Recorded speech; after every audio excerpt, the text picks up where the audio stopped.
आज इस वीडियो में मॉडल सेट 2 हिंदी ऐच्छिक जो सारे प्रश्न दिए हुए हैं उन सारे प्रश्नों को आज हम लोग इस वीडियो में सॉल्व करने वाले हैं। तो वीडियो को शुरू करते हैं।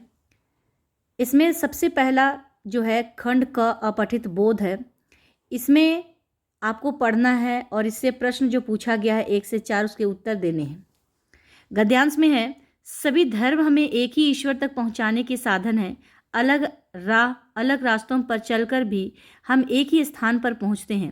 इसमें किसी को दुखी नहीं होना चाहिए। हमें सभी धर्मों के प्रति समान भाव रखना चाहिए।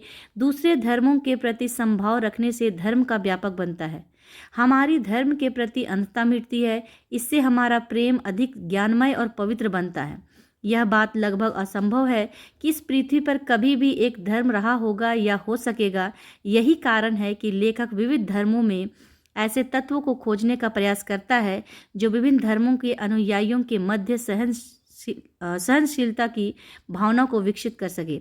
पहला प्रश्न है, धर्म किस तक पहुंचने का साधन है? तो यहाँ पर 4 ऑप्शन दिया हुआ है। आपका आंसर होगा ऑप्शन नंबर सी, ईश्वर, क्योंकि धर्म ईश्वर तक ही पहुंचने का साधन है। भले ही अलग अलग मार्ग हो सकते हैं, यानी कि अलग अलग धर्म हो सकते हैं। क्वेश्चन नंबर 2 है, धर्म के प्रति अंधता कैसे मिटती है? अब धर्म के प्रति अंधता मिटेगी धर्म के ज्ञान से, सभी धर्मों के प्रति समान भाव से, या ईश्वर के प्रति एक निष्ठा से, या धर्म के मूल्यांकन से। तो धर्म के प्रति जो अंधता है वो हमें मिटेगी सभी धर्मों के प्रति समान भाव रखने से, यानी कि ऑप्शन नंबर बी। तीसरा प्रश्न है, धर्म का क्षेत्र कैसे व्यापक बनता है? धर्म का क्षेत्र व्यापक बनेगा अपने धर्म के प्रति कट्टर भाव रखने से, एक ही धर्म की बात करने से, दूसरे धर्मों के प्रति भी समभाव रखने से, या ये सभी। तो इसका आंसर होगा ऑप्शन नंबर सी, दूसरे धर्मों के प्रति भी समभाव रखने से, यानी कि हम जैसा अपने धर्म को मानते हैं उतना ही आदर और सम्मान हम अगर यदि दूसरे धर्मों को देते हैं तो इससे धर्म का जो क्षेत्र है व्यापक होगा। अगला प्रश्न है, लेखक विविध धर्मों के बीच कैसे तत्व की खोज करने का प्रयास करता है? तो विविध धर्मों के बीच भी लेखक कौन सा ऐसा तत्व है जिसको खोजने का प्रयास करता है? तो आपका यहाँ पर देखिएगा लास्ट लाइन में, जो विभिन्न धर्मों के अनुयायियों के मध्य सहनशीलता की भावना को विकसित कर सके, यानी कि ऑप्शन नंबर डी, जो सभी में सहनशीलता की भावना विकसित करता हो। आगे पद्यांश दिया हुआ है, खोल सीना बांध कर मुट्ठी कड़ी, मैं खड़ा ललकारता हूँ ओ नियति, तू सुन रही है मैं खड़ा तुझको स्वयं ललकारता हूँ, हाँ वही मैं जो कि कल तक कह रहा था, तुम ही हो सर्वस्व मेरी यह और यह जीवन तुम्हारी कृपा करुणा का भिखारी, दान दो संजीवनी का, यादो मृत्यु का स्वीकार है, विनत सिर स्वर मंद कंपित ओष्ठ। प्रश्न है इसे, प्रस्तुत काव्यांश में कौन किसे ललकार रहा है? तो इसमें कवि जो है अपनी नियति को ललकार रहा है, ऑप्शन नंबर सी। छठा नंबर प्रश्न है, कृपा करुणा में किस अलंकार का प्रयोग हुआ है? तो कृपा करुणा में देखिएगा क और क वर्ण की आवृत्ति हुई है, इसलिए ये अनुप्रास अलंकार होगा, ऑप्शन नंबर बी। पहले यानी कल तक कवि था। पहला नेक्स्ट क्वेश्चन, पहले यानी कल तक कवि था, कैसा था? भाग्यवादी था, कर्मवादी था, मानवतावादी था, या सुविधावादी था? तो कल तक कवि जो था वो भाग्यवादी था, भाग्य से चलने वाला था। ठीक है। अगला है, आज कवि क्या है? तो आज कवि जो है वो आत्मविश्वास से परिपूर्ण है। अगला जो खंड ख है, अभिव्यक्ति और माध्यम, इससे प्रश्न है 9 नंबर का, भारत में पहली मुख्य फिल्म बनाने का श्रेय किसे दिया जाता है? तो पहला जो मुख्य फिल्म बनाने का श्रेय है वो दादा साहब फाल्के को गया है, ऑप्शन नंबर सी। नेक्स्ट प्रश्न है, निम्न में से किसे समाचार पत्र की आवाज माना जाता है? तो समाचार पत्र का आवाज एक ही है, वो है संपादकीय। अगला प्रश्न है, संचार प्रक्रिया में आने वाली बाधाओं को क्या कहा जाता है? तो संचार प्रक्रिया में जो बाधा उत्पन्न होती है उसे, इसका आंसर होगा शोर या नॉइज, ऑप्शन नंबर डी। अगला प्रश्न है, भारत में सर्वप्रथम समाचार पत्र की शुरुआत हुई? तो समाचार पत्र की शुरुआत 30 मई 1826 ईस्वी को उदंत मादन के रूप में हुआ है। अगला प्रश्न है, ऑल इंडिया रेडियो की विधिवत स्थापना कब हुई? ये पिछले वीडियो में भी मैंने बताया था, 1936 ईस्वी में। अगला प्रश्न है, जनसंचार के माध्यमों में सबसे पुराना माध्यम कौन सा है? तो ये प्रिंट होगा, ऑप्शन नंबर बी। अगला प्रश्न है, संचार शब्द की उत्पत्ति चर धातु से हुई है, जिसका अर्थ है, इसका अर्थ है चलना। ये क्वेश्चन पूछा हुआ है इस बार कोर हिंदी में, ये प्रश्न पूछा था इस बार का ही इंटर का परीक्षा में, तो ध्यान दीजिएगा। अगला प्रश्न है, कविता किस विधा के अंतर्गत आती है? तो कविता गद्य है, पद्य है, कथा लेखन है, या इनमें से कौन है? तो कविता गद्य लेखन नहीं है, ये पद्य लेखन है, काव्य है, ऑप्शन नंबर बी। अगला क्वेश्चन है, फिल्म जनसंचार के किस माध्यम के अंतर्गत आती है? तो फिल्म जो होता है उसको हम लोग देखते भी हैं और सुनते भी हैं, तो ऑप्शन नंबर सी, दृश्य श्रव्य माध्यम। अगला प्रश्न है, मुद्रण की शुरुआत किस देश से हुई? तो मुद्रण की शुरुआत सबसे पहले चीन में हुई है, ऑप्शन नंबर बी। अगर ये प्रश्न पूछता है कि भारत में मुद्रण की शुरुआत किस देश में हुई, तो गोवा। अगर पूरे विश्व में मुद्रण की शुरुआत किस देश में हुई, तो चीन। खंड ग में है, निम्नलिखित पद्यांश को ध्यानपूर्वक पढ़कर प्रश्न संख्या 19 से 22 तक के लिए सही विकल्प का चयन कीजिए। यहाँ पर आपके सिलेबस से ही कुछ कविता का अंश दिया हुआ है, इसको पढ़ करके आपको 19 से 22 का प्रश्न हल करने हैं। नत नयनों से आलोक कापा अधरों पर थर थर, देखा मैंने वह मूर्ति धीती, मेरे वसंत की प्रथम गीति। अब ये जो कविता यहाँ पर है काव्य, ये किस पाठ से है, इससे जो प्रश्न पूछा गया है उसका उत्तर देना है। प्रश्न है, प्रस्तुत काव्यांश के कवि हैं। अब हम पाठ को जानेंगे तब उस कवि का नाम हम बता सकते हैं। तो ये जो है नत नयनों से आलोक कापा अधरों पर थर थर, ये जो कविता है ये सरोज स्मृति से लिया गया है, जिसके लेखक है Suryakant Tripathi Nirala, option number D. अगला प्रश्न है, उपरोक्त पद्यांश किस भाषा में है? तो ये खड़ी बोली में है, ऑप्शन नंबर सी। अगला प्रश्न है, कापा अधरों पर थर थर में कौन सा अलंकार है? तो यहाँ पर थर थर थर ये जो आया है 2 बार आया है, यानी कि पुनरुक्ति प्रकाश अलंकार है, ऑप्शन नंबर सी। अगला प्रश्न है, प्रस्तुत पंक्तियां किस कविता से ली गई है? तो ये सरोज स्मृति से लिया गया है। अगला है, निम्नलिखित प्रश्नों के सही विकल्प का चयन कीजिए। कार्नेलिया कौन थी? कार्नेलिया सेल्यूकस की बेटी थी, ऑप्शन नंबर ए। अगला प्रश्न है, सरोज स्मृति शीर्षक कविता में सरोज कौन है? तो निराला की पुत्री है, ऑप्शन नंबर ए। अगला प्रश्न है, तोड़ो किस प्रकार की कविता है? तो उद्बोधन परक है। उद्बोधन परक होता है मतलब किसी को मार्गदर्शन देना। अगला प्रश्न है, सत्य को प्राप्त करने के लिए हमें किसकी आवश्यकता पड़ती है? तो सत्य को प्राप्त करने के लिए हमें दृढ़ संकल्प की आवश्यकता पड़ती है, option number B. Vinay Patrika के रचयिता कौन है? तो विनय पत्रिका के रचयिता जो है वो तुलसीदास जी हैं। अब यहाँ से आपके सिलेबस से ही गद्यांश दिया हुआ है, इसको पढ़ करके आपको क्वेश्चन नंबर 28 से 31 के उत्तर देने हैं। अरे मैं उन दिनों कितना काम कर लेता था, कभी थकता ही नहीं था। हम में थोड़ा ही पीछे महादेव देसाई मोटा सा लठ उठाए चले आ रहे थे। कोहार और रावलपिंडी का नाम सुनते ही आगे बढ़ाया और इस दौरे से जुड़ी अपनी यादें सुनाने लगे। एक बार जो सुनाना शुरू किया तो आश्रम के फाटक तक सुनाते चले गए। इसका प्रश्न है, प्रस्तुत पंक्तियां किस पाठ से ली गई है? तो ये गांधी, नेहरू और यासिर अराफात पाठ से ली गई है, ऑप्शन नंबर बी। 29 है, अरे मैं उन दिनों कितना काम कर लेता था, यह कथन किसका है? तो महात्मा गांधी। अगला प्रश्न है, महादेव देसाई कौन थे? तो महादेव देसाई गांधी जी के निजी सचिव थे, ऑप्शन नंबर ए। अगला प्रश्न है, महादेव देसाई कहाँ से जुड़ी अपनी यादें सुनाने लगे? तो यहाँ पर देखिए कोहार और रावलपिंडी लिखा हुआ है, तो यानी कि ए और बी ऑप्शन दोनों होगा। अगला प्रश्न है, निम्नलिखित प्रश्नों के सही विकल्प का चयन कीजिए। मैला आंचल नामक उल्लेखनीय उपन्यास कौन लिखे हैं? तो ये फणीश्वर नाथ रेणु जी लिखे हैं, ऑप्शन नंबर डी। आपकी पाठ्य पुस्तक में कौन सा पाठ आत्मकथा आज के अतीत से लिया गया है? उसके लिए आपकी पाठ्य पुस्तक में कौन सा पाठ आत्मकथा आज के अतीत का आंसर? इसका आंसर होगा option number C, Gandhi, Nehru और यासिर अराफत। ये पाठ जो है आज के अतीत से लिया गया है। जो एक जगह टिक कर नहीं रहते उसके लिए उचित शब्द का चयन कीजिए, वो है यायावर। नेक्स्ट क्वेश्चन है, संविधा के लिए दिए गए विकल्पों में उचित विकल्प चयन कीजिए, हवन सामग्री। आटे की भांति राख को कौन बटोर रहा था, सूरदास। प्रभास जोशी जी के द्वारा लिखा गया कौन सा पाठ आपके पुस्तक में है, तो प्रभास जोशी का लिखा हुआ जो पाठ है वो है आरोहण। अगला है, आत्मकथा नंगा तलाई का गांव किनके द्वारा लिखी गई है, तो ये जो नंगा तलाई गांव है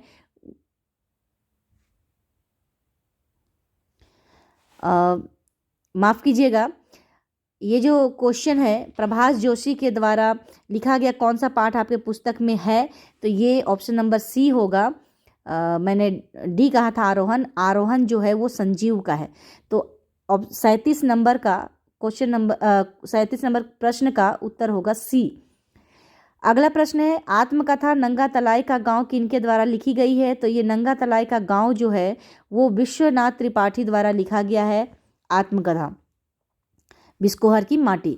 अगला प्रश्न है, सुभागी भैरव से डरकर रात भर कहाँ छिपी बैठी थी, सूरदास की झोपड़ी में। भूप सिंह किस कहानी पाठ का एक पात्र है, तो ये भूप सिंह जो है वो आरोहण पाठ का है। अब आता है सब्जेक्टिव में आपको ये गद्यांश को पढ़ना है और इससे जो प्रश्न पूछा गया है 3 प्रश्न उसके उत्तर देने हैं। प्रश्न है, लेखक के अनुसार कौन सा देश उन्नतिशील होता है, तो यहाँ पे आपका दूसरा लाइन में ही लिखा हुआ है कि जिस देश के नागरिकों में देशहित एवं राष्ट्र कल्याण की भावना रहती है वो उन्नतिशील होता है। ठीक है। दूसरा क्वेश्चन है, उपर्युक्त गद्यांश का उपयुक्त शीर्षक क्या होगा, तो ये देश से संबंधित है तो स्वदेश हो सकता है, अपना देश हो सकता है, प्यारा भारत हो सकता है। ठीक है। नेक्स्ट है, स्वदेश शब्द में मूल शब्द व उपसर्ग बताइए, तो स्वदेश जो है इसमें मूल शब्द जो है वो देश है और इसमें जो उपसर्ग लगा है वह स्व है, यानी कि स्व आपका हो गया उपसर्ग और देश हो गया मूल शब्द। ठीक है। खंड ख में रचनात्मक लेखन अभिव्यक्ति और माध्यम में पहला क्वेश्चन है, पर्यावरण और हम विषय पर निबंध लिखिए। तो पर्यावरण और हम ये दोनों को मिला करके आपको निबंध लिखना है, क्योंकि पर्यावरण तभी सुरक्षित रह सकता है जब हम उसके विषय में सोचते हैं। तो पर्यावरण को संतुलित रखना ये आपके ऊपर जिम्मेवारी है, इसलिए दोनों को आपको तुलनात्मक लिखना होगा, पर्यावरण और हम विषय पर निबंध लिखने हैं। अगला है, अपने विद्यालय के प्रधानाध्यापक को खेल संबंधी कठिनाइयों से परिचित कराते हुए एक पत्र लिखिए। अपने प्रधानाचार्य अपने प्रिंसिपल को पत्र लिखना है, विषय होता है उसमें है खेल संबंधी कठिनाइयों से परिचित कराते हुए, यानी कि खेलने के लिए आपको कठिनाई हो रहा है, क्यों, क्योंकि मैदान ठीक नहीं है या सामान खेलने का सामान आपके विद्यालय में नहीं है। तो ये दोनों कारण हो सकते हैं कि या तो मैदान खेल का मैदान सही नहीं है, उसमें खेल नहीं सकते हैं सही से, या फिर खेलने का सामान सही नहीं है, तो इसलिए आपको कठिनाई हो रहा है। तो इस पर आप एक लेटर लिखिएगा। एक ग नंबर है, एक अच्छी रिपोर्ट की विशेषताएं लिखिए। रिपोर्ट यानी कि प्रतिवेदन। रिपोर्ट जिसको आप, ये एक कोई घटना भी हो सकता है, कोई समारोह भी हो सकता है, कोई कार्य भी हो सकता है, तो जिसको आप प्रत्यक्ष रूप से आप अपनी आंखों से देखे हैं उसी को एक रिपोर्ट जो जब उसको आप एक जगह लिखते हैं तो वही रिपोर्ट कहलाता है। तो अच्छा रिपोर्ट वही होगा जिसमें आप प्रत्यक्ष देखें, उसको कम शब्दों में लिखें, एकदम शॉर्ट करके लिखें, संक्षेप में लिखिए। और दूसरा क्या होगा कि उसको आप सहज भाषा का प्रयोग करें, सहज शब्दों का प्रयोग करें। तीसरा इसमें विशेषता होगा कि विवरणात्मक हो, विवरणात्मक मतलब क्रम से हो। और चौथा इसकी विशेषता हम लिख सकते हैं कि इसको हमें प्रमुख बातों को लिखना होगा।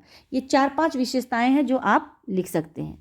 ग नंबर में निम्नलिखित में से किसी एक पद्यांश की सप्रसंग व्याख्या। पद्यांश दिया हुआ है यहाँ पर, यह दीप अकेला स्नेह भरा है घर, भरा मधमाता पर इसको भी पंक्ति को दे।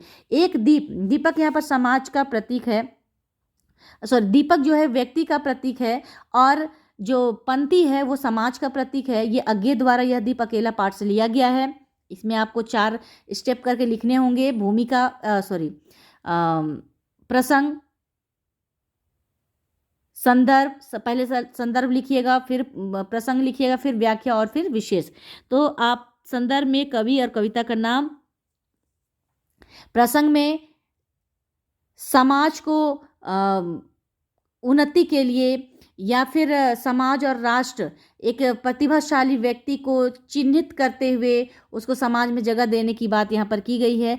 तो एक दीपक है जो तेल से युक्त है, लेकिन उसको थोड़ा सा घमंड आ गया, फिर भी उस व्यक्ति उस दिए को अब पंक्ति में जगह दो, क्योंकि वो जो दिया रूपी जो व्यक्ति है वो प्रतिभाशाली है, सृजनशील व्यक्ति है, जिससे समाज देश का उन्नति होगा, विकास होगा। दूसरा है खय तन ज्यारो द्वार है, कहीं की पवन उड़ाई, मकु तेरे मारग होड़ परो कंत धरे जहाँ पाई। यहाँ पर ये 12 मासा से लिया गया है, जहाँ पर नागमती वियोग का वर्णन है, यहाँ पर नागमती के वियोग का वर्णन है। वो कहती है कि हम जल कर राख हो जाना चाहते हैं, और वो पवन से कहती है कि तुम उसी मार्ग पर ले जाना जिस मार्ग पर हमारे पति खड़े हैं, उसके चरण को स्पर्श करके मैं अपने आप को धन्य समझूंगी। अगला प्रश्न है 4 नंबर का, बनारस में वसंत का आगमन कैसे होता है, उसका क्या प्रभाव इस शहर पर पड़ता है। ये पिछली वीडियो में भी बताई कि बनारस में वसंत का आगमन जो होता है उसमें बवंडर चलता है, आंधी तूफान चलता है, और सारा धूल जो है वो लोगों के मुंह में किरकिरी करने लगता है, तो उन लोगों को लगता है कि अब वसंत ऋतु का आगमन हो चुका है। वातावरण जो होता है वो स्वच्छ होता है, वातावरण में सुगंध होती है, तो इस तरह से वहाँ के लोगों को पता चलता है। हाथ फैलाने वाले व्यक्ति को कवि ने ईमानदार क्यों कहा है, ये सत्य एक कम कविता से लिया गया है, विष्णु खरे इनके लेखक है। यहाँ पर हाथ फैलाने व्यक्ति को ईमानदार इसलिए कहा गया है क्योंकि ये व्यक्ति जो है ये छल कपट नहीं करते, ईमानदारी से भीख मांगकर ही अपने जीवन रोजी रोजगार करते हैं, अपना पेट भरते हैं। एक भीख मांगना पसंद करते हैं, लेकिन किसी के साथ छल कपट करना पसंद नहीं करते हैं, इसलिए इन लोगों को ईमानदार कहा गया है। 5वां क्वेश्चन है, निम्नलिखित में से किन्हीं 2 प्रश्नों को उत्तर दीजिए। पहला है, लेखक का हिंदी साहित्य के प्रति झुकाव किस तरह बढ़ता गया। ये पिछला वीडियो में भी मैंने बताया कि उसके घर का वातावरण हिंदी का था, क्योंकि उसके पिता जो थे वो रामचंद्रिका और रामचरितमानस का पाठ घर में प्रतिदिन कराया करते थे, और वो हिंदी साहित्य की किताबें पढ़ते थे, जिस कारण से उनका झुकाव हिंदी साहित्य की ओर बढ़ा। लेकिन झुकाव बढ़ने का कारण, मूल कारण था उनका घर का माहौल हिंदी का था।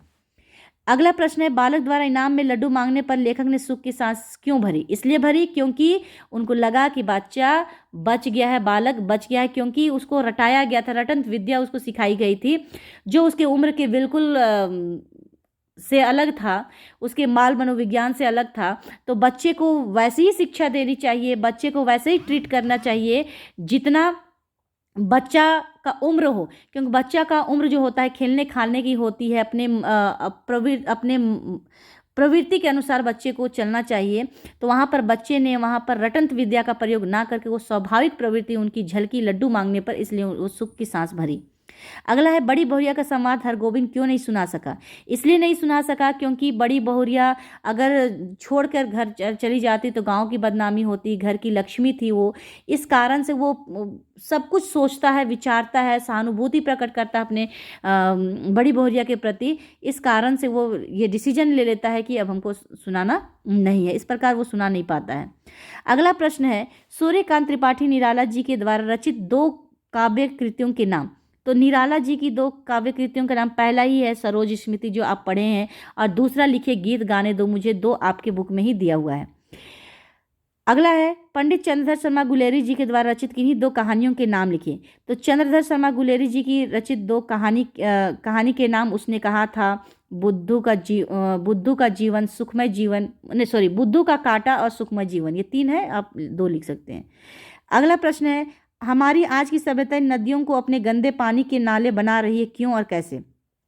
आज की सभ्यता नदियों को गंदे पानी का नाला बना रही है क्योंकि जितने भी कल कारखाने नदी किनारे होते हैं, सब कचरा जो है वो नदी में ही बहा देते हैं। और हम लोग भी क्या करते हैं, जितने तरह की भी कचरे होते हैं, जितने प्रकार के गंदगी होते हैं, सब पानी में फेंकते हैं, जिसको हम नाले के रूप में, जितना भी नाला शहरों में होता है वो सारा नाला जो है वो नदी में ही गिरता है, जिससे वहाँ की पानी प्रदूषित होती है, और उसको हम इसीलिए हम कह सकते हैं कि नदियों को नाला का रूप दिया जा रहा है।